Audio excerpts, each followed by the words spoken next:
Twelfth physics के दो तीन टॉपिक हैं, जैसे अववहन वेग या अनुगमन वेग, जैसे हम लोग इंग्लिश में ड्रिफ्ट वेलोसिटी कहते हैं। और उसके बाद आता है मोबिलिटी, गतिशीलता, and resistance and special resistance, प्रतिरोध और विशिष्ट प्रतिरोध। ये कुछ बहुत इंपॉर्टेंट टॉपिक्स हैं क्लास ट्वेल्थ के लिए, तो आज हम इनको करेंगे फिजिक्स में। सो देखिए, यहाँ पे अववहन वेग या अनुगमन वेग की डेफिनेशन यहाँ पे मेंशन की गई है। वह वेग जिसके द्वारा चालक के मुक्त इलेक्ट्रॉन आयनों से टकराते हुए बाह्य वैद्युत क्षेत्र के प्रभाव में धन सिरे की ओर बढ़ते हैं, उसे अववहन या अनुगमन वेग कहते हैं। देखिए, होता क्या है कि कोई वायर होता है, वायर के दोनों एंड्स पे अगर आप कोई सप्लाई दे देते हैं, जैसे आप उसे बैटरी से कनेक्ट करते हैं, एक एंड पे पॉजिटिव और दूसरे एंड पे नेगेटिव, तो क्या होता है कि उसमें पोटेंशियल डिफरेंस क्रिएट होता है, जिसकी वजह से जो इलेक्ट्रॉन्स होते हैं उसके अंदर मूव करने लगते हैं। इलेक्ट्रॉन्स हो गए, आयन हो गए, जो भी है, वो जो चार्ज पार्टिकल है वो मूव करने लगते हैं। जब वो मूव करते हैं तो जो बाह्य क्षेत्र, मतलब जो बाहर आपने कनेक्शन कर रखे हैं पॉजिटिव और नेगेटिव, जिसकी वजह से पोटेंशियल डिफरेंस क्रिएट होता है, यानी इलेक्ट्रिक फील्ड आती है। इलेक्ट्रिक फील्ड की वजह से आयन मूव करते हैं। जब ये मूव करते हैं तो वो अपने जो जो उनका वेलोसिटी या जो वेग गेन कर लेते हैं, उसे क्या बोलते हैं? अववहन वेग या अनुगमन वेग। तो मुक्त इलेक्ट्रॉनों का अववहन वेग या अनुगमन वेग यहाँ पे देखिए मेंशन कर रखा है, V D is equal to E V tau upon small M L. अब ई क्या है? E is the electron of charge of electron. V क्या है? चालक के सिरों के बीच विभवांतर जो आपने अप्लाई किया है। टाउ कहलाता है यहाँ पे शांति काल।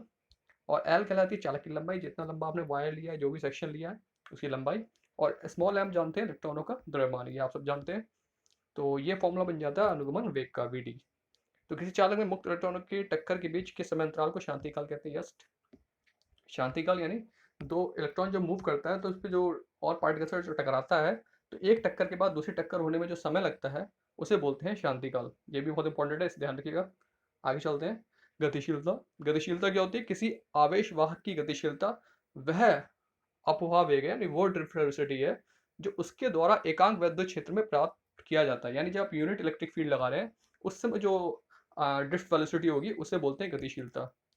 आप कोई भी फील्ड अप्लाई कर सकते हैं, लेकिन जब आप वन स्ट्रेंथ की फील्ड करेंगे अप्लाई, उस समय जो वेग होगा उसे क्या बोलेंगे आप? गतिशीलता। बहुत ईजी है ये। तो वी डी और म्यू क्या होते हैं? बस बराबर होते हैं। बस क्या होना चाहिए? इलेक्ट्रिक फील्ड जब बराबर एक यूनिट होगी, इकाई होगी, उस समय गतिशीलता अब वन वेग के बराबर हो जाएगी। इसी एक्सप्रेशन में अगर यहाँ पे आप ई की वैल्यू वन रख देंगे, E is equal to one, तो यहाँ पे म्यू क्या हो जाएगा? वी डी के बराबर हो जाएगा, अगर कैपिटल ई की वैल्यू वन हो तो अब वन वेग और गतिशीलता बराबर है। और गतिशीलता का ऐसा ही मात्रक वही मीटर स्क्वायर वोल्ट पर सेकंड। और गतिशीलता सदैव धनात्मक राशि होती है तथा ये आवेश वाहक की प्रकृति पर निर्भर करती है। बिल्कुल, आवेश वाहक में कैसे इलेक्ट्रॉन है, कितना कंडेंस है, वो सब पे डिपेंड करेगा। तो आवेश वाहक की प्रकृति पर निर्भर करता ही करता है। इसके बाद एक टॉपिक आता है ओम का नियम। Yes, very important topic for your physics student. क्या होता है ओम का नियम? यदि किसी चालक के पदार्थ की भौतिक अवस्था स्थिर है। देखिए, आपने ओम का नियम पढ़ा है, कई बच्चों से पूछते हैं ओम का नियम क्या है, तो सिंपली बोल देते हैं V is equal to I R. जबकि ओम का नियम क्या होता है? ये स्टेटमेंट है जो आपको पूरा बोलना चाहिए। कभी भी अगर आपसे पूछा जाए ओम का नियम, तो ये स्टेटमेंट आप स्टेट कीजिए, कहिए।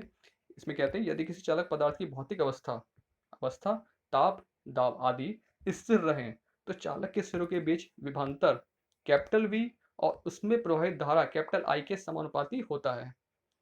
ये चीज। और जब हम समानुपाती का साइन हटाते हैं तो क्या आ जाता है? आर आ जाता है उसकी जगह पे। और आर इजगल टू हो जाता है वी अपॉन आई। तो जहाँ आर क्या है? चालक का वैद्युत प्रतिरोध है। तो ये होता है ओम का नियम। कई बार स्टूडेंट से पूछते हैं ओम का नियम क्या है, तो simply V is equal to I R बोल देते हैं। तो आपको जब भी ओम का नियम आपसे पूछा जाए तो आप पूरा नियम स्टेट करेंगे। ये जो पूरा नियम है आपके पास, ये पूरा नियम आपको बताना होगा। पूरा जो सेक्शन में ये जो नियम है। यस। तो वैद्युत प्रतिरोध पता चल गया। वो जो उसमें प्रोपोर्शनल कांस्टेंट आता है उसे बोलते हैं वैद्युत प्रतिरोध। और वैद्युत प्रतिरोध किसी चालक में पदार्थ में वैद्युत धारा के प्रवाह में जो अवरोध होता है उसे चालक का प्रतिरोध कहते हैं।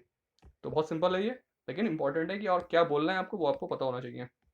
उसके बाद विशिष्ट प्रतिरोध अथवा प्रतिरोधकता।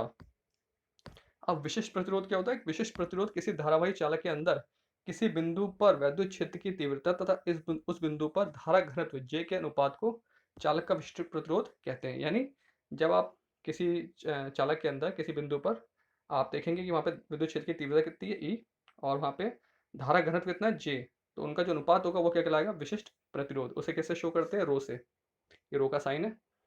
तो अगर आप ई की वैल्यू रख देते हैं, ई क्या होता है? V upon I.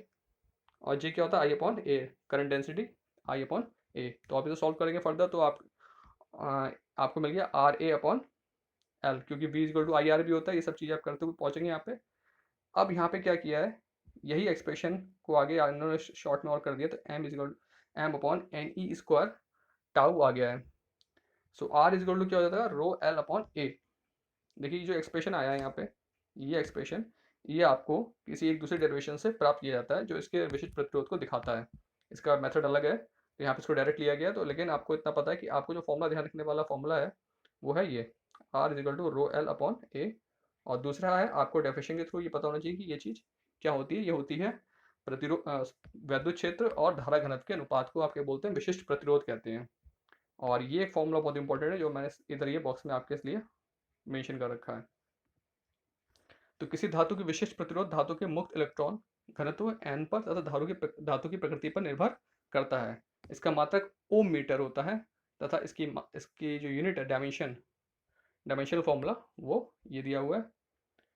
और इसके एक क्या है यहाँ पे, अनुप्रस्थ काट का क्षेत्रफल, और अनुप्रस्थ काट का क्षेत्रफल पाई आर स्क्वायर। सपोज कई बार सिलेंड्रिकल ऑब्जेक्ट होते हैं, वायर इस तरीके से होता है, तो ये अनुप्रस्थ काट का क्षेत्रफल कहलाता है। ये जो सेक्शन आपका, अगर आप इसे बीच में से कट कर देंगे तो ये अनुप्रस्थ काट का क्षेत्रफल हो गया। और ये आपको पूरा इस तरीके से ये फॉर्मूला ध्यान रखना है। तो आज 4 टॉपिक आपने पढ़े हैं। इन 4 टॉपिक को आप अपनी कॉपी में, नोटबुक में नोट करिए अच्छे से, और इन्हें समझिए और इन्हें ध्यान रखिए। फिर मिलते हैं आप लोग से नेक्स्ट वीडियो में, तब तक के लिए धन्यवाद।